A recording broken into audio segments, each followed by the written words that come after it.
नमस्कार।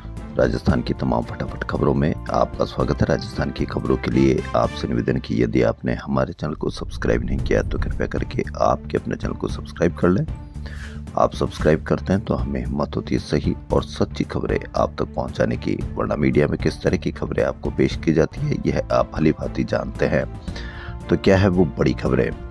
राज्य उपभोक्ता आयोग जयपुर ने राष्ट्रीय पान मसाले के भ्रामक प्रचार प्रसार व विज्ञापन से जुड़े फिल्म अभिनेता सलमान खान के खिलाफ अवमानना मामले में जिला उपभोक्ता आयोग जयपुर द्वितीय को गिरफ्तारी वारंट जारी नहीं करने के लिए कहा है।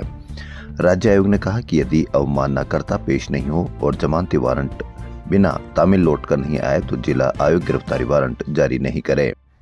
देश की पहली सहकारिता टैक्सी भारत टैक्सी लॉन्च होने के अगले ही दिन ओला, उबर और रैपिडो जैसे कैब और बाइक टैक्सी के लाखों ड्राइवरों ने आज यानी 7 फरवरी को 6 घंटे की देशव्यापी हड़ताल का ऐलान किया है। यह हड़ताल तेलंगाना गीग और प्लेटफॉर्म वर्कर्स यूनियन ने बुलाई है। यूनियन ने केंद्रीय परिवहन मंत्री नितिन गडकरी को पत्र लिखकर न्यूनतम किराया तय करने की मांग की है। इस पत्र को सोशल मीडिया पर पोस्ट भी किया है। बता दें कि ओला उबर में करीब 35 लाख पंजीकृत ड्राइवर है। इस हड़ताल से बड़े शहरों दिल्ली, मुंबई, बेंगलुरु, हैदराबाद में सबसे ज्यादा असर पड़ने की आशंका बताई जा रही है। आपको किस तरह के डॉक्टर मिलेंगे यह आप भली बातें जानते हैं। यदि डॉक्टर ही फर्जी मिलेंगे और जो पास करना पड़ता है FMGE विदेश से आए हुए MBBS करने वालों को, तो वो ही जब फर्जी मिलेंगे तो आपको किस तरह से इलाज मिल सकेगा, इस पर आप अवश्य कमेंट करके बताएं। SOG ने विदेश से MBBS करने वाले अभ्यर्थियों को फॉरेन मेडिकल ग्रेजुएट एग्जाम यानी FMGE की स्क्रीनिंग टेस्ट पास कराने के नाम पर फर्जी प्रमाण पत्र उपलब्ध कराने वाले बड़े रैकेट का खुलासा किया है। मामले में 2 मुख्य आरोपियों को गिरफ्तार किया गया है। जांच में सामने आया कि आरोपी खुद भी विदेश से MBBS डॉक्टर है और रुपए लेकर असफल अभ्यर्थियों को कूट रचित फॉरेन मेडिकल ग्रेजुएट एग्जाम पास सर्टिफिकेट उपलब्ध कराते थे। इन प्रमाण पत्रों के आधार पर अभ्यर्थियों ने राजस्थान मेडिकल काउंसिल में इंटर्नशिप के लिए आवेदन तक कर दिए। राजस्थान हाईकोर्ट प्रशासन ने चतुर्थ श्रेणी परीक्षा में शामिल होने वाले उन अभ्यर्थियों को बड़ी राहत दी है जो न्यूनतम निर्धारित शैक्षणिक योग्यता 10वीं रखते हैं, यानी इंटरव्यू में 10वीं पास अभ्यर्थियों को प्राथमिकता दी जाएगी। हाईकोर्ट के कार्यवाहक मुख्य न्यायाधीश संजीव प्रकाश शर्मा ने इस संबंध में आदेश जारी किए हैं। गौरतलब है कि राजस्थान हाईकोर्ट एवं अधीनस्थ अदालतों में चतुर्थ श्रेणी के 5670 पदों पर भर्ती की जानी है। इसमें से करीब 10 लाख अभ्यर्थियों ने आवेदन किया था।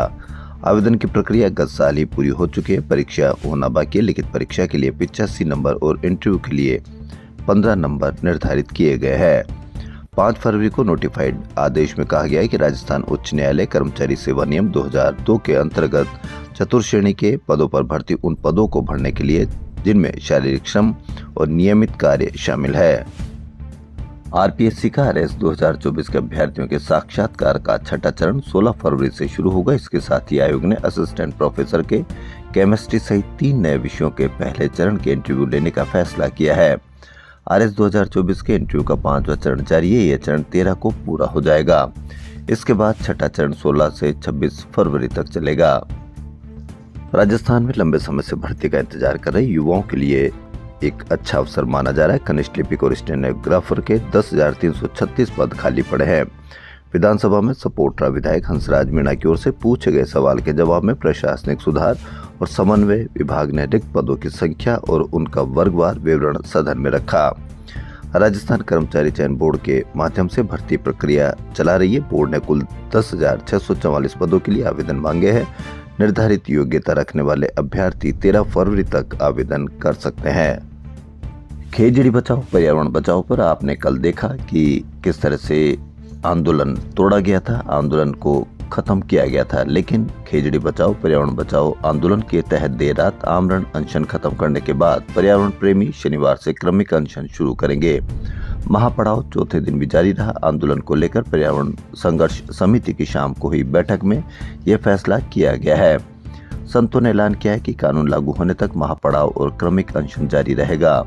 रोज 50 पर्यावरण प्रेमी क्रमिक अनशन पर बैठेंगे। स्वामी सच्चिदानंद आचार्य ने दावा किया कि देश के इतिहास में खेजड़ी बचाने को लेकर यह सबसे बड़ा आंदोलन है। 2 फरवरी को हजारों लोगों के महापड़ाव में शामिल होने से सरकार दबाव में आई और कानून बनाने की घोषणा की गई। राष्ट्रीय आयुर्वेद संस्थान मानद विश्वविद्यालय जयपुर में अब अवलेह, सिरप, टैबलेट, आसो, अरष्टी, चूर्ण, धृत, भस्म और वटी जैसी औषधियों की जांच के साथ साथ आयुर्वेदिक आहार, गुलकंद, मुरब्बा, जैम की आधुनिक मशीनें एवं उपकरणों से क्वालिटी की जांच की जा सकेगी।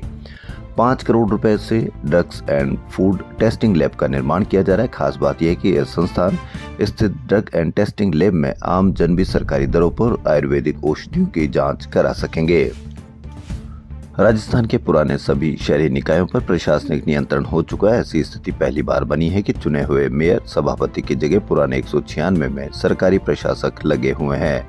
पुराने निकायों में मेयर, सभापति हटाए जा चुके हैं। चुनावी प्रक्रिया ओबीसी आयोग की रिपोर्ट के इंतजार रुकी हुई है। सुप्रीम कोर्ट की बंदिश है कि ओबीसी आयोग की रिपोर्ट आए बिना राजस्थान में नगरीय निकाय चुनाव नहीं कराए जा सकते। इसी उलझन में सरकार फंस गई है। ओबीसी आयोग बार बार समय मांग रहा है। सरकार समय बढ़ाती जा रही है। तीसरी बार समय बढ़ा दिया है। अब 31 मार्च 2026 तक का समय दिया है। राजस्थान में बांधों और नहरों से सिंचाई सिस्टम को लेकर फैसले दफ्तरों में नहीं, खेतों की हकीकत देखकर लिए जाएंगे। मुख्यमंत्री भजनलाल शर्मा की पहल के बाद शनिवार को राज्य भर में जल संसाधन विभाग के इंजीनियर सीधे किसानों और जल उपभोक्ता संगमों से संवाद करेंगे। ये राज्य में पहली बार हो रहा है जब इंजीनियर एक ही दिन में गांव-गांव पहुंचकर किसानों की सिंचाई समस्या और सुझाव सुनेंगे। सुनना और देखना अलग बात है और उन पर काम होना यह अलग बात है। आज के समय में भी पंच पटेल कितना जबरदस्त तरीके का निर्णय कर सकते हैं, इसकी एक आप मिसाल देखिए। पंच पटेलों ने सामाजिक बहिष्कार का सुनाया फरमान, पीड़ितों ने परेशान होकर की आत्महत्या। इसकी चर्चा की जानी चाहिए, लेकिन चर्चा है बांग्लादेश में किस तरह से पीड़ित हैं, किस तरह के उनके बयानबाजी आपको दिखाते हैं। दिन भर आपके मन में और खून में उबाल ला कर रख देता है मीडिया। इसलिए आप उन खबरों पर ज्यादा जोर दीजिए जो असली में आपकी खबर है या समस्याएं हैं। सामाजिक पंचायत जोड़कर एक परिवार को समाज से बहिष्कार करने का फरमान से परेशान होकर पीड़ित ने आत्महत्या कर ली। पीड़ित की पत्नी ने फरमान सुनाने वालों पर आत्महत्या के उकसाने का आरोप लगाते हुए बेजुपाड़ा थाना, यह दौसा की खबर है, मामला दर्ज करवाया है। पुलिस ने बताया कि दुलावा निवासी पीड़िता मोनिका देवी ने मामला दर्ज कराया कि 9 जुलाई 2025 को उनके गांव में शिवराम मीणा की हत्या हो गई थी। इस मामले में मृतक के बेटे ने अन्य आरोपियों के साथ उनके पति सतीश चंद मीणा का नाम भी एफआईआर में लिखवाया था। मामले की जांच में उनके पति को आरोपी नहीं माना गया, लेकिन 14 दिसंबर 2025 को ग्राम पंचायत पुंदरपाड़ा कंकाली माता के स्थान पर पंच पटेल ने उनके पूरे परिवार को समाज से बहिष्कृत कर दिया था। उसी की वजह से फरमान सुनाने की वजह से पीड़ित ने परेशान होकर आत्महत्या कर ली। उदयपुर के महाराणा प्रताप खेल गांव ने एक और ऐतिहासिक उपलब्धि अपने नाम कर ली। देश में अब तक जिस लैक्रोज खेल को फुटबॉल के मैदानों पर एडजस्ट करके खेला जाता था, उसके लिए अब देश का पहला मैदान उदयपुर में बनकर तैयार हो गया। 72 लाख रुपए की लागत से तैयार यह मैदान अंतर्राष्ट्रीय मानकों को पूरा करता है। मैदान की साइज 130 × 80 मीटर है। यूडीए के सहायक अभियंता राजीव गुप्ता ने बताया कि मैदान का निर्माण पूरा हो चुका है। फिनिशिंग का काम भी अंतिम चरण में है। जयपुर के जल महल की पाल पर शुक्रवार को 29वां बर्ड फेस्टिवल शुरू हुआ। टूरिज्म एवं wild life society of India और जयपुर जंतुआलय की ओर से आयोजित इस 2 दिवसीय आयोजन में पहले दिन 14 स्कूलों के 1040 स्टूडेंट और पक्षी प्रेमियों ने भाग लिया। क्विज कंपटीशन में बच्चों ने पक्षियों व पर्यावरण संरक्षण से जुड़े सवालों के जवाब दिए। श्रेष्ठ प्रदर्शन करने वालों को पुरस्कृत किया गया। उद्घाटन समारोह में बॉम्बे नेचुरल हिस्ट्री सोसाइटी के उपनिदेशक सुजीत नरवाड़े और कैलिफोर्निया से आए मनोहर शर्मा को सम्मानित किया गया। वैलेंटाइन वीक 7 से 14 फरवरी में रोज अलग अलग विषयों पर सेलिब्रेशन होंगे। 7 फरवरी यानी आज रोज डे है। इस मौके पर सिटी रिपोर्टर ने अलग अलग तरह के गुलाबों की जानकारी और खासियत जुटाई है। रोज डे पर the rose society of Rajasthan की ओर से 7-8 फरवरी को सिटी पार्क मानसरोवर में रोज शो का आयोजन होगा। शो में करीब 300 वैरायटी के गुलाब प्रदर्शित होंगे। क्विज, पेंटिंग प्रतियोगिताएं और वर्कशॉप भी होगी। राजस्थान की तमाम फटाफट खबरों में फिलहाल इतना ही। यदि आपको राजस्थान की खबरें पसंद आ रही तो आपके अपने चैनल को सब्सक्राइब कर लें। धन्यवाद।